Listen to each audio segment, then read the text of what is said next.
Konnichiwa, bonjour à tous. Dernier épisode qui est donc tourné à Tokyo. Ça y est, donc la fin du séjour arrive. Là, toute cette déco va bientôt être remballée et nous suivre dans le périple pendant 3 semaines. Mais donc cette semaine, je vais revenir bien sûr sur le quiz. Alors du coup, peut-être un peu trop facile puisque la réponse a été donnée quasiment instantanément par Lionel. Donc oui, en effet, c'était bien le bâtiment de Asahi qui est un producteur de bière au Japon. Donc ils ont fait un bâtiment en forme, effectivement, de verre à bière, rempli de bière, avec la petite mousse en haut. Donc c'est assez kitsch. Mais surtout, ce qui est remarquable, c'est qu'ils ont créé à côté un autre bâtiment qui a été designé par Philippe Starck en personne et qui en fait porte le doux surnom de Crotte Dorée. Probablement que ça a été designé sous la forme d'une torche enflammée. Mais dans l'imaginaire local, c'est pas tout à fait passé comme ça. Cela dit, Asahi en profite bien parce que ça lui a fait un coup de pub. Et ici, on en rigole. Alors, vous l'avez peut-être remarqué, mais ces derniers temps, il y a de plus en plus de peluches qui m'entourent, et notamment des peluches de l'ancêtre de Wasabi, qui s'appelle Hello Kitty. Donc Hello Kitty, qui a à peu près maintenant une 50aine d'années, c'est une figurine qui est quand même super connue au Japon, et nous sommes allés dans une de ces boutiques faire un peu une razzia. Voilà. Ensuite, donc quoi je vous parle cette semaine? Alors, 3 choses. Premièrement, un thème assez musical, vous allez comprendre assez rapidement de quoi je veux parler.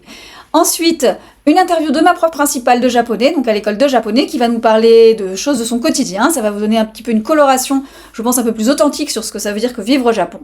Et enfin, un petit fil rouge, ou je devrais plutôt dire un petit fil chocolaté, qui va unir un certain nombre de visites et de dégustations que nous avons pu faire dernièrement. Ça me tenait à cœur, je partage avec vous. Enfin, je partage, je vais manger. Enjoy!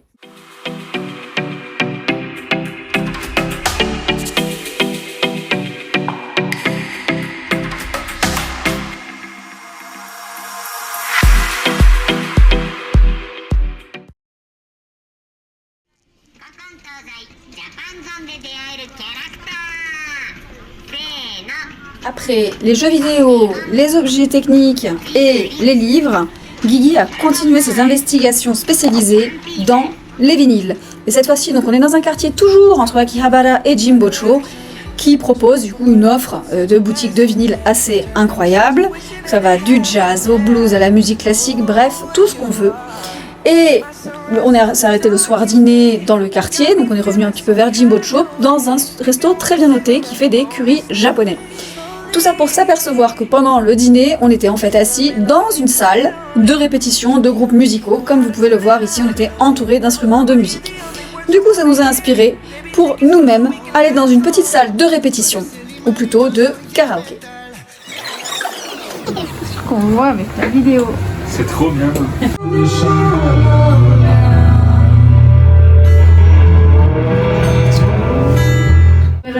Yo soy metal, me voy acercando y voy armando el plan.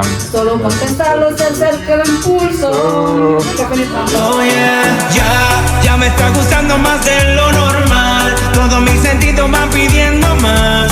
Esto hay que tomarlo sin ningún apuro. Despacito, quiero respirar.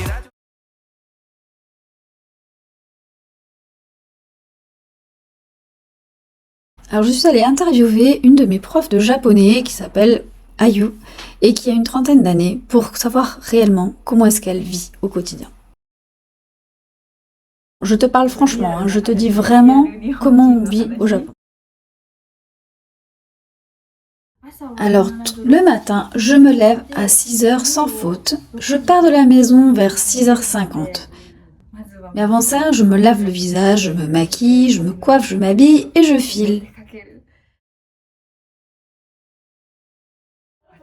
La vérité, c'est que je ne mange rien le matin chez moi. Le matin, je me lève et je me dépêche de me préparer. Du coup, prendre un petit déjeuner, ce n'est pas une habitude.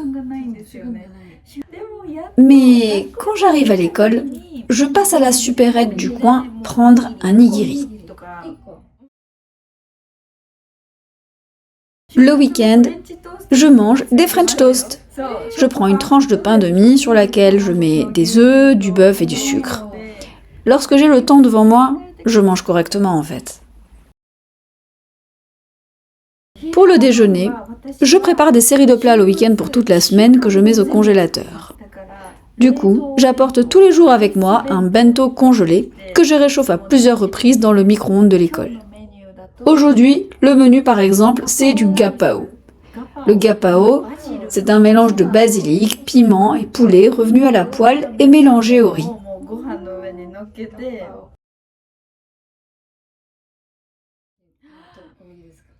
J'adore le 7-Eleven. En fait, ce sont les seuls à offrir la marque de cup ramen Moku Tanmen que j'aime vraiment beaucoup. Alors j'avoue que ça m'étonne toujours quand je les entends être passionnés à propos des nouilles instantanées, quand on sait qu'ils font de super bonnes ramen fraîches. Et pour ça, par exemple, on est allé au musée des ramen de Yokohama le week-end dernier pour déguster des ramen. Je comprends pas leur passion pour toutes ces cups ramen complètement industriels. Quand j'étais petite, je voulais devenir professeure. Mais pas prof de japonais. Je voulais devenir prof de danse. Et de hip-hop. Mais chaque jour, je suis vraiment reconnaissante parce que chaque jour, je suis ravie d'être professeure de japonais.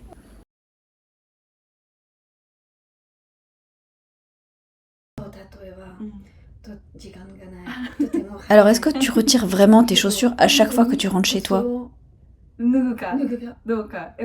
Ah mais non, en vrai, parfois je les garde pour aller plus vite, du coup j'attrape mes clés et puis je vais chercher l'objet et vite je repars.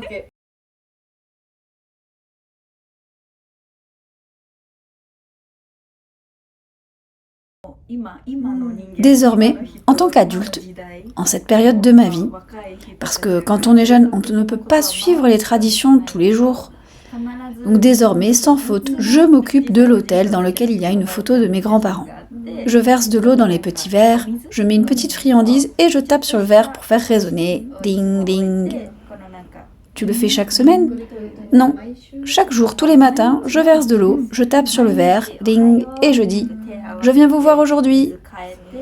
Avant de dormir, si je vois que le niveau de l'eau a baissé, bien sûr, même si c'est dû à l'évaporation dans l'air, je dis « Papy, mamie, vous devez avoir la gorge sèche » et je rajoute un petit peu d'eau. L'été, je mets aussi un petit peu de parfum avant de dormir et je leur dis « Bonne nuit ».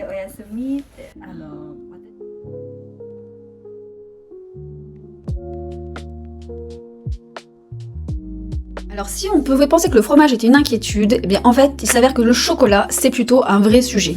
Parce que dans les grandes surfaces, le tablette de chocolat c'est pas top.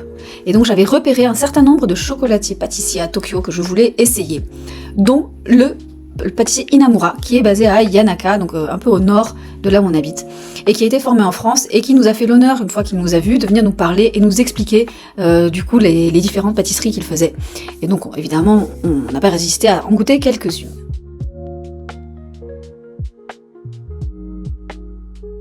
Ensuite, lors de notre passage à Kamakura, on a fait un petit détour au centre-ville par la maison Cacao, donc qui fait de très bons chocolats chauds qu'on a dégustés sur place, et puis aussi un certain nombre de petites pâtisseries, franchement, très surprenamment excellentes, parce que du coup, une tartelette au chocolat, c'est assez simple, mais vraiment, quand c'est réussi, c'est vraiment délicieux. Et enfin, j'ai gardé le meilleur, en tout cas celui que moi je préfère pour la fin, qui est Dandelion, qui est donc à Tokyo, pareil, c'est à côté de Asakusa, pas très loin de là où on habite, et qui a été fondé en fait aux États-Unis il y a à peu près 15 ans par deux gars qui travaillaient dans la tech, donc ils avaient fondé Plaxo à la base. Du coup c'est assez rigolo, donc c'est à San Francisco qu'ils ont créé leur première boutique, ils maîtrisent toute la chaîne d'approvisionnement, c'est ce qu'on appelle le bean to bar, donc depuis la fève de cacao jusqu'à la fabrication de leur pâtisserie et des chocolats. Et on a dégusté du coup sur place, moi j'ai pris la tarte au chocolat, Guigui et Jules ont pris les muffins au chocolat. Et franchement, on s'est bien régalé, franchement on en aurait bien repris une deuxième part, mais on a été raisonnable ce jour-là. On a quand même emporté quelques petits chocolats à la maison, qui sont des chocolats avec des petits éclats de framboise. Vous l'avez compris, aucun risque d'avoir des carences en magnésium et en fer tant qu'on habite à Tokyo. Alors c'est tout pour cette semaine. La semaine prochaine, je vais bien entendu revenir sur le départ de Tokyo. D'ailleurs là, on est en plein déménagement, on va dire, organisation de la logistique du départ. Et vous verrez que finalement, il y a pas mal de choses qui tournent autour de la Bretagne. Ça paraît un peu incongru dit comme ça, mais en fait, vraiment, les Bretons sont partout. Donc vous verrez, à la fois à Tokyo et puis ensuite à Osaka, il y a des choses intéressantes. Et je reviendrai aussi sur sans doute des sucreries, donc vous allez me dire oui, elle mange vraiment beaucoup sucré, c'est pas faux. Mais au Japon, l'offre est là et je vais pas m'en priver. Et il y a notamment des sucreries qui ont été importées il y a 50, 100 ans et qui ont été complètement adoptées par cette société japonaise, à tel point que je pense que la plupart des Japonais ne savent pas que ça vient nécessairement d'ailleurs souvent d'Europe. Et ce sont devenus des gâteaux assez typiques du Japon, dont je vous reparlerai. Voilà, je vous souhaite une bonne semaine.